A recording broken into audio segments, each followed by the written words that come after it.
everybody needs to serve a purpose.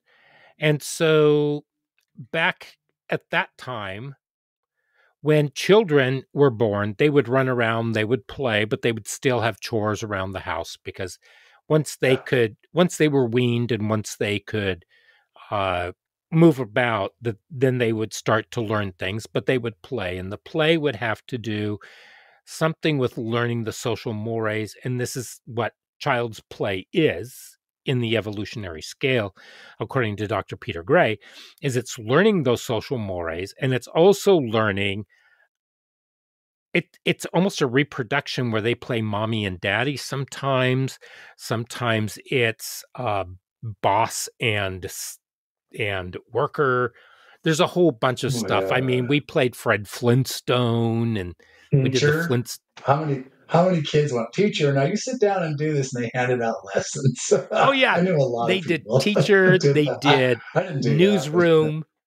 Yeah, there's all kinds of kids did weird things, but yeah, it was that authority kind of, as a role play. I want to be a teacher someday, and I've known it since I was X. Yeah, that kind of thing. Yeah, right. I imagine back then it was pretty simple, but yeah. And I want you to keep that idea of authority into the back of your head too.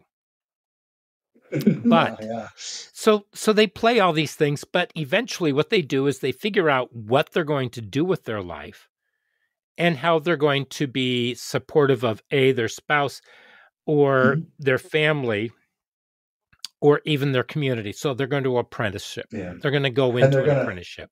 They're going to and learning how to read and write. Yeah. Pardon? Yeah.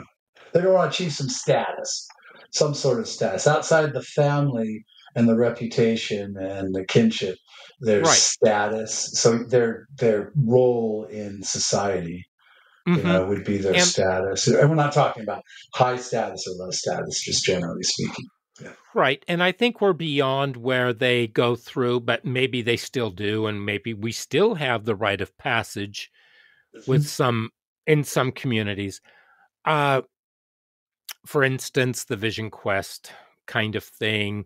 There are different things that are performed by some of the tribes in Africa and in other places around the world, where when a child becomes a teenager, or when they start going into puberty, then there are certain rituals that are associated with that. And so that's definitely changed them rapidly. Right. But unless you had the time and the status, you didn't necessarily learn how to read and write. But if you did, it wasn't in a formal school. Yeah, well, we're talking about back then. If you're talking, let's go 300, 400 years ago. We got like villages. There was no need for education because only the aristocrats were reading, writing, or creating art. But education is not just reading, writing, and math. Oh, I'm sorry. Educational system per se of reading, writing, and math. Education came in the form of apprenticeships. It came in the form of internships. It came in the form of military service. Life in general was a big way to learn it. Right. You found your niche. You found your niche, and you attained the skills that would help you do that. Now, math may have been far more a requirement than reading and writing. Especially probably specific. Because if you were measuring things or building things, you had to know how to put them together in mathematical ways. So, I could see where mathematical knowledge is probably one of the more common ways of doing things. Well, yeah, if you ever read Ken Follett's book, Lord, I can't remember what it is. It's about the creation of the cathedral. Anyway. Oh, yeah, there you go. That's a perfect example. Wonderful. But there were all these mathematical equations, whether they knew just how advanced they were with them. They weren't necessarily schooled in those. The Masons, the people who did all of this. So, but, we've been able to hone a lot of that down. But then we come up to where Horace Mann becomes the social engineer. Because now we have the Industrial Revolution, and people are no longer seen, and this is when people start flocking to the cities. This is when we have more urbanization. And so Yeah. if we talk about how cities are growing by leaps and bounds now, and how the cities mock the country folk, that's nothing new. If you read Henry Fielding, Or Tom vice versa. Jones, It's actually where they vice make versa. fun of the people out in the country, and the country Yeah. folk make fun of the city folk. Uh, Yeah. It's it's like where you aren't is where the other people are. right. So you have Yeah. this sort of opposing kind of viewpoint as far as how the other half lives, in a sense. But we Yeah, have that even more today because you have the cities sort of commandeering and trying to control the rest of whatever. well, So, the cities are concentrated with the population as well.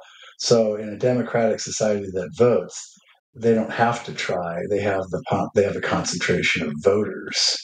right. Uh, and yeah, there's the levels that, we're talking about. When we first came out of like doing our human thing, we came Hmm. in bands, and the bands were basically Dunbar's number, maybe less, maybe 50 to 60, and then they grew a little bit into tribes, but tribes, are how much more tribes are like three, 400, they have functions inside them, but um, the original way we congregated was in bands, and that was maybe 100 people.